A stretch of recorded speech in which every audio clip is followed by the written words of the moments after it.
I'ma pop 'em on sight, even in the day, in the middle of the night. Pop 'em on sight, touch one of these, I'ma play with your life. Pop 'em on sight, got killers on the inside, I can send a kite. Pop 'em on sight, you will never make it there, I'ma play with your life. Keep an eye for the people that be scheming. Jealousy shit, gotta know that's a demon. Never go stuntin' on your people, you can breed it. So many plotting assholes, I deleted. If a nigga ever needed something, put change on him. Being kept it real, never put a name on it. Still pray to God that you never change on me. This one West bitch put a chain on it. Other day I transferred 20 grand, but you never see me riding on silly fans. On the phone about 4 or 5 hours at a time flying while we busting down business plans. Let me help you understand something about warfare. It's not just physical, it's mental, emotional, spiritual, and every which way it can be waged. Let me read to you the words that Christ said out of his own mouth, because you have to understand something.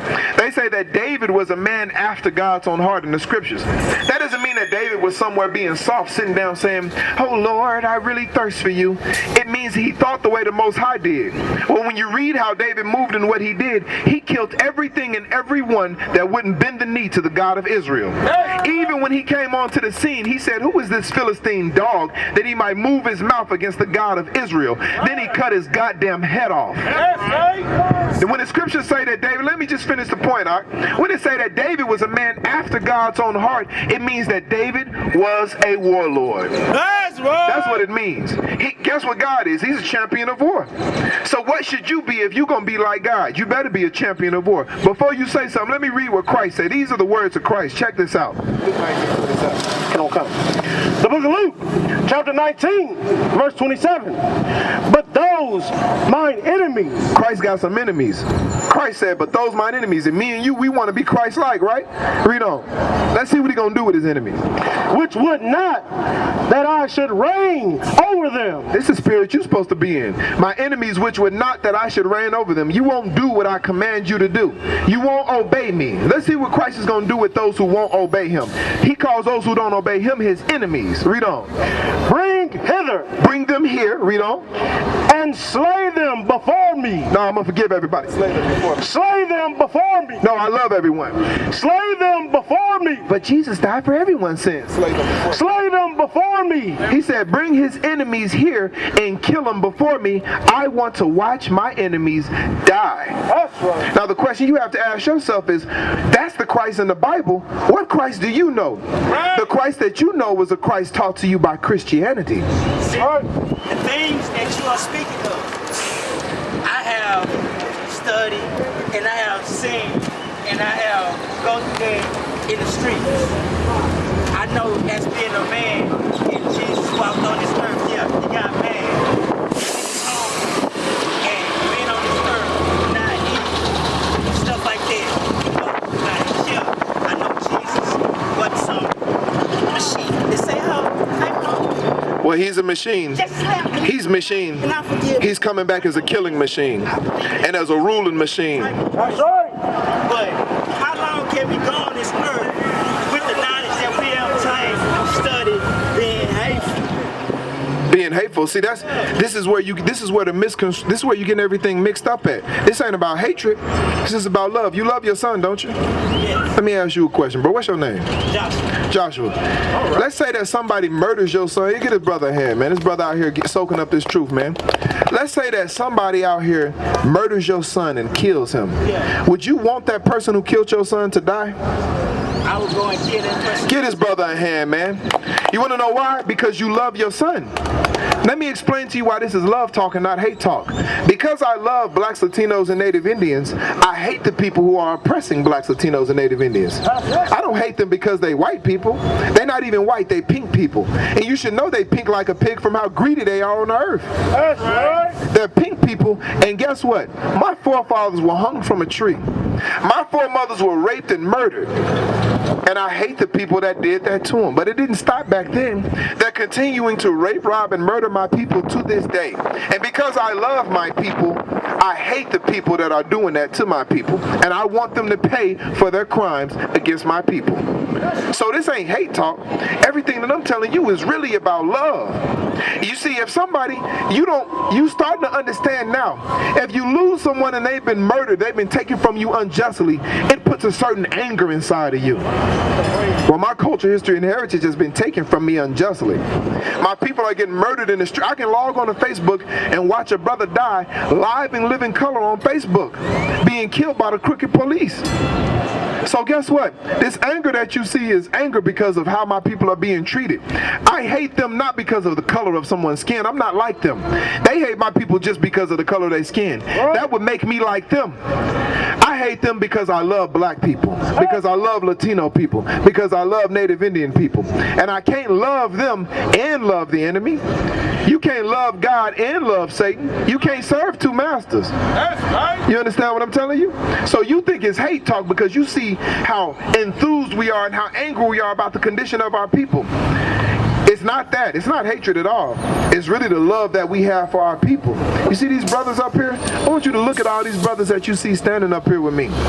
These are brothers who came in here, who put away their wicked way and said they willing to kill and die if necessary for their brother and for their nation. That's a real soldier. So now what you see is men who love blacks, Latinos, and Native Indians so much that we're going to come out here and we're going to speak against the evils happening to them. We're going to go out and feed the people who are hungry. We're going to go out and clothe the naked. Not just physically, we're going to do it spiritually too, by you getting dressed spiritually, by not having your shame out here exposed. That's what the sister who was just down here couldn't understand. Says, I'm offering you some clothes right now, and you don't want to put on the clothes because you're so used to living naked in America. You're so used. America's whole mission is to make us into animals because animals are easily controlled. They want you dependent upon these different substances. They want you dependent upon them for every little bitty thing. As long as they can keep you dependent, they can keep you coming back just like a dog. You understand what I'm saying? Well, when you tell a brother or a sister what they need to do in order to be fine spiritually, and they reject it, it's because they like walking around naked. Well, it's because they accepting the plight and the situation that America wants them to be in, which is to be a slave and a servant. When the Bible has called you to be the ruling class. The Bible has called you to know judgment so you can make judgment. You understand? The Bible wants you to know what righteousness is, so when you see wickedness, you understand what the judgment for that wickedness should be. That's right. Because once you close spiritually, they can no longer say that, well, black people kill each other and they do this and do that. It's okay to, nobody mourns the death of a prostitute.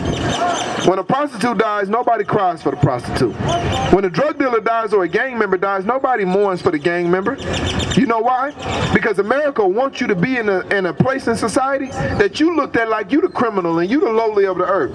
When really all you trying to do is survive in a wicked place and the conditions they put you in after they stole everything from you. You've got to remember who the real thief is. The real thief is the people who stole this land from the Native Indians and the so-called Latinos. Right now, we in Texas right now. Texas is really Mexico. That's right. You know what I mean? Let's just be honest.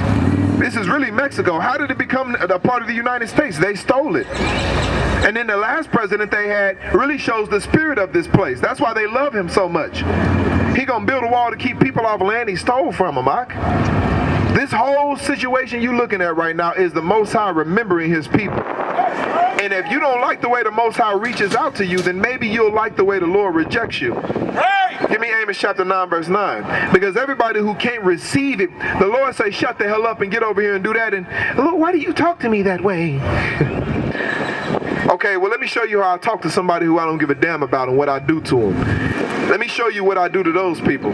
Because if you don't repent and walk up right, you're going to be among those people who get caught up in the judgment. Wouldn't it be a terrible thing to live your whole life in hell in America? All your women are whores. Every woman you deal with, I mean, come on, you can't trust the person who look like you can't trust him. You sure as hell can't trust these pink people. They got it out for you for sure. They hate you. Everywhere you go, you're constantly at warfare against something. To live your whole life, to never repent, to die a terrible death, and then come back and you in a similar situation? Nah, we got an opportunity to fight and resist that right here, right now. That's right. To create pieces of heaven on earth right here.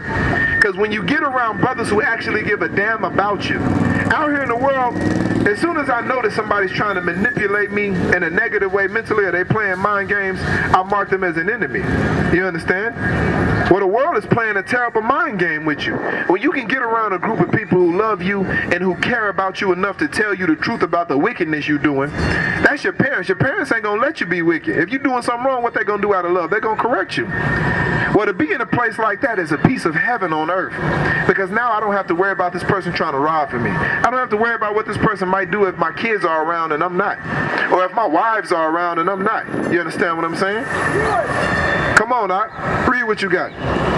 The book of Amos. Go ahead. Chapter 9, verse 9. Go ahead. For lo, I will command and I will sift the house of Israel. He will sift the house of Israel. You know what a sift is, right? Read on. Yeah, there you go. That's it. Get his brother a hand. That's right. Read on.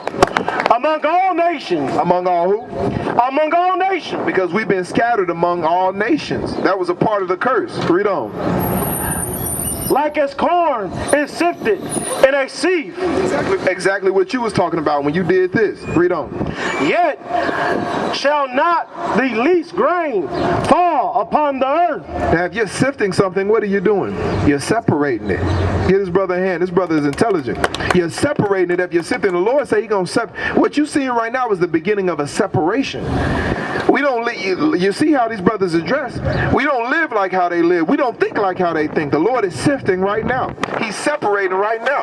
You understand what I'm telling you? Read on. Verse 10. All the sinners of my people. Now, God's people are the so-called blacks, Latinos, and Native Indians.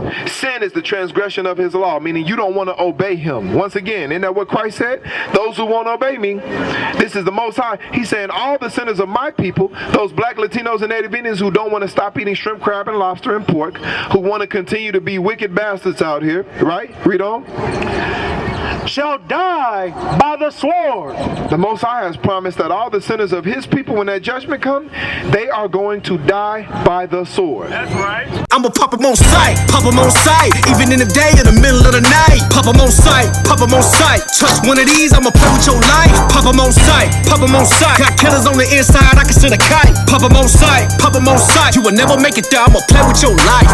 Keep an eye for the people that be scheming. Jealousy shit, gotta know that's a demon. Never go stun on your people, you can breed it. So many plotting assholes, I deleted. If a nigga ever needed something, put change on him. Being kept it real, never put a name on it. Still pray to God that you never change on me. This one West bitch put a chain on it. Other day I transferred 20 grand. But you never see me riding on silly fans. On the phone about 4 or 5 hours at a time, time flying while we busting down business plans. FFL on them niggas like swoosh. Salute to my brother in my eyes, you the truth. Think I would've chopped the roof off on the coupe, but I won't chop it off till my niggas scared too. Cold with the flow, gotta know, goddammit. Keep a couple bad bitches, baby, after marriage. Got an ex bitch and I know she can't straight it, but I really don't care cause I'm hot like Gambit. Steady putting on like a rep where I live. Never lay a finger on one of these kids. I never put 25 cents on your head, I'll be the one to dive in your shit. I'ma pop 'em on sight, pop 'em on sight. Even in the day, in the middle of the night.